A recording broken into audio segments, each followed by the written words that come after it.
Назарыңыздарда алтын факт берүүсү. Бүгүн өзгөчө адам денесиндеги алтын фактылар тууралуу сөз кылмакчыбыз.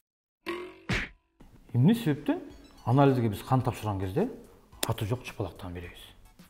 Биринчиден, аты жок манжанын жазыкчалары абдан ыңгайлуу келет. Инфекция кирип кетүү коркунучу төмөн, сосудтарга бай. Баш бармак, сөөмөй, ортоңго караганда оорутуучу рецепторлор жана нерв клеткалары азыраак болот. Чыпалак болсо билек менен туташ болгондуктан буга инфекция кирип кетсе, манжанын ачылып жабылуусуна доо кетет дагы. Ошондуктан биз бардыгыбыз аты жок манжадан кан тапшырат экенбиз. Дагы бир айта кетчү нерсе, эмне себептен аты жок манжага ник шакегин тагат десеңиздер, бул илгертен бери келаткан мында сүйүнүн венасы бар экен. Эмне себептен биздин териге суу жукпайт? Себеп дегенде, биздин клеткалардын алдында май клеткаларынан турган жука катмар бар. Ал сууну түртүп чыгаруу функциясына ээ. Жана ошондой эле бул катмар организмдеги сууну көзөмөлдөп турууга ыңгайлуу. Ошондуктан биз бул май катмар аркылуу суусабайт экенбиз дагы да зуулбойт экенбиз. Эмнеге кичинекей балада чоң кишиге караганда 70ден ашык сөөк болот? Адатта жаңы төрөлгөн балада 270ге жакын сөөк болот. Мунун бардыгы ийилчек, кичинекей болгондуктан ошол бала кичинекейинен бул апасынын жамбаш сөөгүнөн жана төрөлүүчү каналдан чыгууга ыңгайлуу шарт түзүлүп, бала өскөнгө дагы оңой болот. Бул бара-бара убакыт өткөн сайын сөөктөр жоголуп кетип, чоңойгон кезде бул 205 жана 207 гана сөөк калат. Эмне себептен дене табын өлчөөчү медициналык градусникте 42 градус көргөзүлгөн. Адатта бул температурада денатурация башталат. Денатурация бул адам канындагы белоктордун уюп калышы. Мындай реакцияны сиздер дагы жумуртка бышырып жатканда көрөсүздөр. Түссүз желатин белогу ак жана катуу болуп калат. Бул температурада мээнин зат алмашуусу азайып, адам организми жашоого шайкеш келбей калып, өлүмгө дуушар болот. Неге биз эстегенде, орусча айтканда зевать эткенде кулагыбыз начар болуп калат? Биз эстеп ооз ачып, тактап айтканда зевать эткенде, эстахия түтүлүгү ачылып, ага аба толуп калат.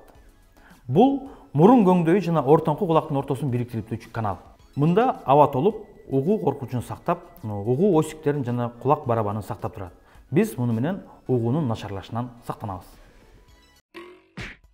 Эмне себептен адам нерв болуп ачууланганда агам суу беришет?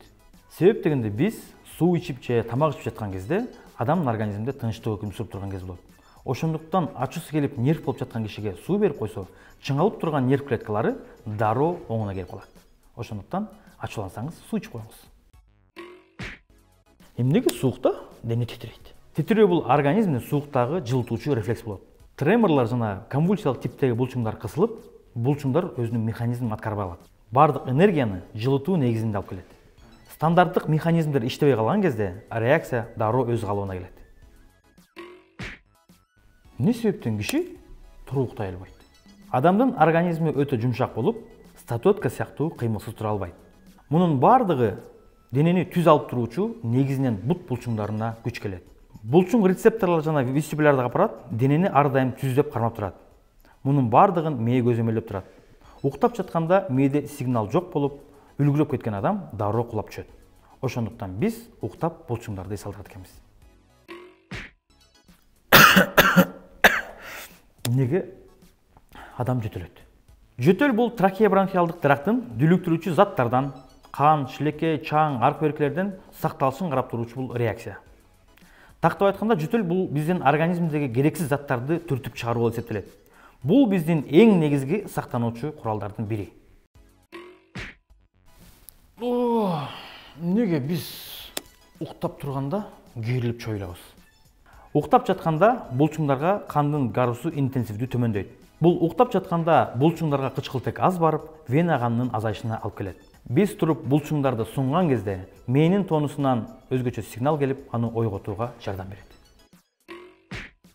Назарыңыздарда алтын факт берүүсү болду.